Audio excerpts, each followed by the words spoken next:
It's like 3 a.m. in the morning and the taxi driver is totally lost and it's raining. I don't know what to do. Hey makers, this is Nara from Knitleaks. I am pleased to share the first part of my exciting journey to Scotland. From the rolling hills of the Highlands to the bustling cities of Edinburgh and Glasgow, there is so much to see and do. Everywhere you go, you can see the influence of Scottish heritage in the arts of fiber. The intricate patterns and designs are inspiring. In this episode, we have captured some of Scotland's most impressive sights and sounds, from the stunning landscapes to the vibrant culture. Fairest, fare thee well, my best. There is so much to show that we split the episode into 2 parts. I hope you enjoy watching this episode as much as I enjoyed experiencing it.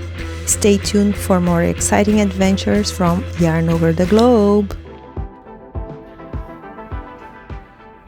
Heading to the airport. Look. Trying to have a capsule wardrobe, but failing. I took the last flight from my hometown and arrived at the airport, which was bustling with people.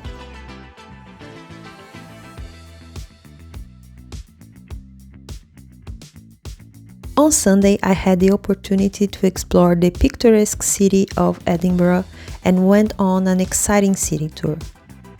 The tour included visits to the famous Ginger Twist Studio and Be Inspired Fibers, 2 of the most well-known yarn shops in the city. Ginger Twist Studio, located at 11 London Road, is a treasure trove for knitting enthusiasts. The charming wool shop offers a delightful selection of yarns, pattern books, and accessories. What sets this shop apart is its unique collection of hand-dyed yarns. The owner Jess hand-dyes the yarns herself, make them unique. The shop is open from Wednesday to Sunday, which gives you ample time to visit and explore. The location is also very convenient, within walking distance from the city center. To know more about their products, visit their website. Be Inspired Fibers, located next to Edinburgh University, is another must-visit yarn shop in the city. The shop offers an extensive collection of luxury, hand-dyed, specialty, and exotic yarns sourced from all over the world. Whether you are a knitter, a crocheter, weaver, or fiber artist, you will find something that tickles your fancy. Moreover, the shop is open from Tuesday to Sunday from 12 to 4 p.m., so you have plenty of time to explore their collection. If you need more time to visit the shop, they offer online shopping also. Overall, my experience in the fiber scene of Edinburgh in this day was truly unforgettable. The city's charming streets and impressive landscapes amaze me with their beauty and landmarks. I highly recommend visiting these yarn shops, especially if you love knitting or crocheting. You won't regret it. We met with the group and the team of the Vogue Knitting Tour at the hotel, where our hosts warmly welcomed us. Our first stop was Holyrood Palace. The main gates to Holyrood Palace, which is the residence of the royal family, but they do not own it. It is owned by the Scottish people. Although we could only film the exterior, we were given a detailed background of the official Edinburgh residence for the royal family, which is open year-round and boasts a rich history of Scottish royalty. We learned that Holyrood Palace has connections to several historical figures such as Mary Queen of Scots and Bonnie Prince Charlie. Visitors can explore 14 stunning state apartments, each with its unique decor, the sprawling beauty of the royal gardens, and the ruins of Holyrood Abbey, my favorite spot. We took our time to explore every cranny of the palace, taking the history and grandeur of the place. You can tell from the photos and videos how happy I was that day, right?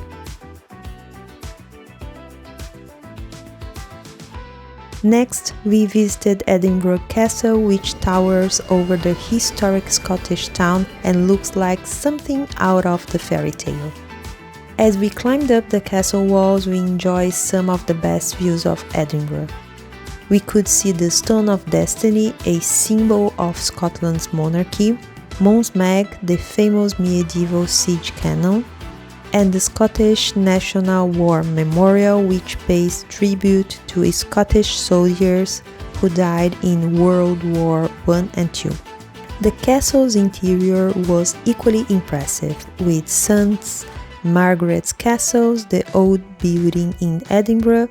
We spent hours exploring the castle and its surroundings, marveling at the beauty and the history of the place.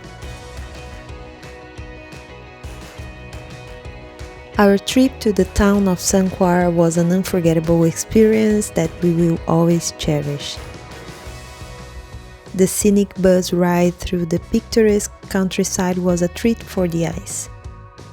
We couldn't help but admire the stunning views of the rolling hills and the verdant forests as we made our way to the town.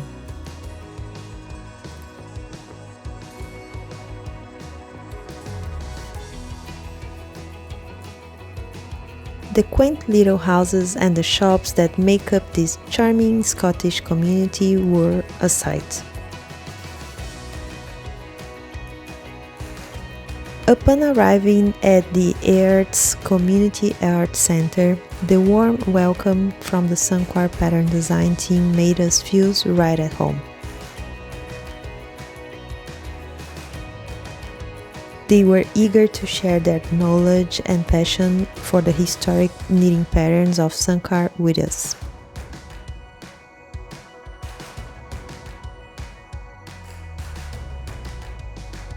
So we're quite proud of his connection with the town, because he used to come through here on horseback. We learned about the intricate designs and the rich cultural significance behind each pattern,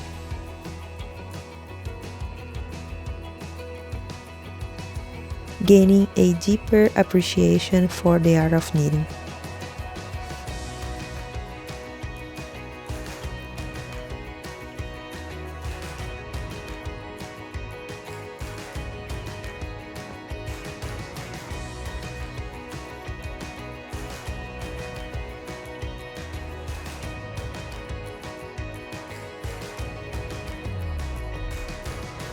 After the informative and engaging workshop, we had the opportunity to explore the Arts Community Art Centre.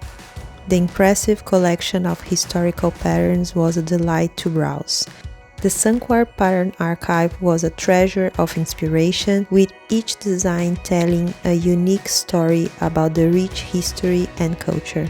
We were amazed by the creativity and skill of making each pattern. A visit to Sanquhar would only be complete with picking up a pair of the famous Sanquhar gloves.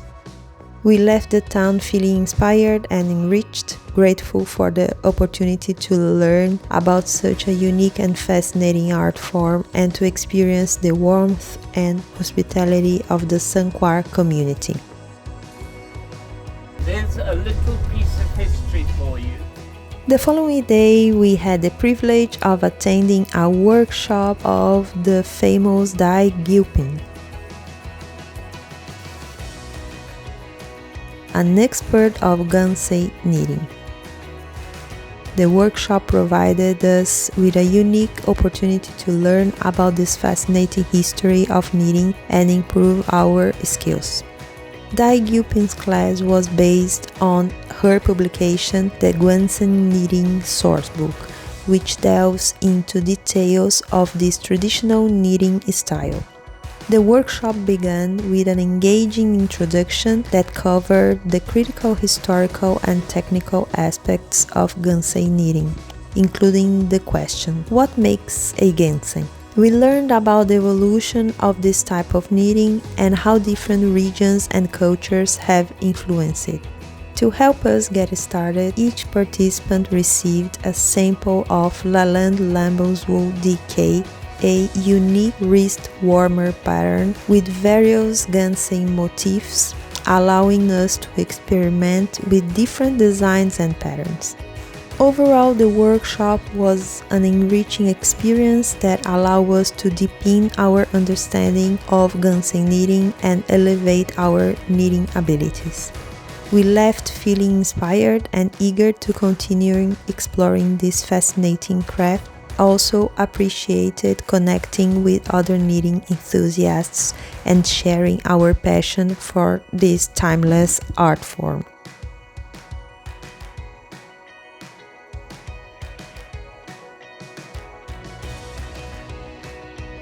After a long but exciting workshop, we made our way to the charming town of St. Andrews. This amazing place is home to many historical landmarks that are well worth a visit.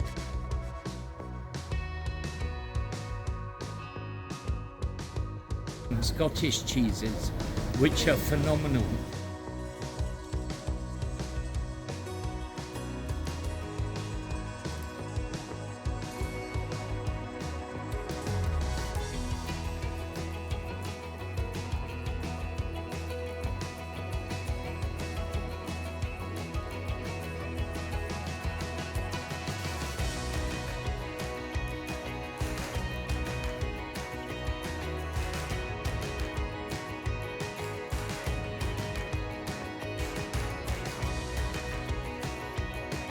Our tour began with a trip to the Rouen Cathedral, which is situated in the heart of St. Andrews.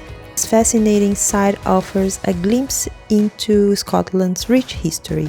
Once the largest church in Scotland, it was a place of worship for many medieval Scottish kings and queens. Today, the ruins are a popular tourist attraction and a reminder of the great religious significance that the cathedral once held.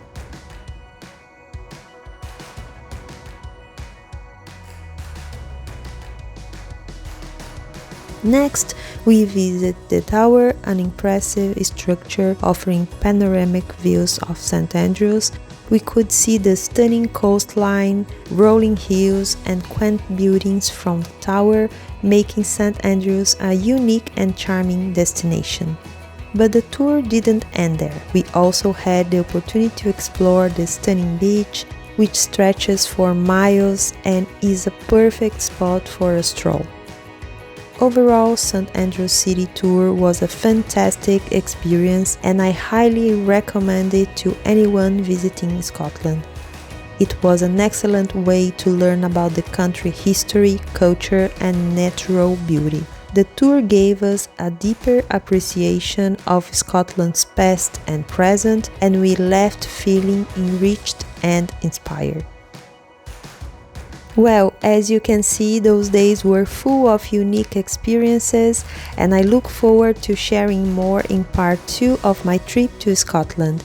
If you enjoyed this episode, please give us a thumbs up, subscribe to our channel, turn on notifications, and follow us on Instagram.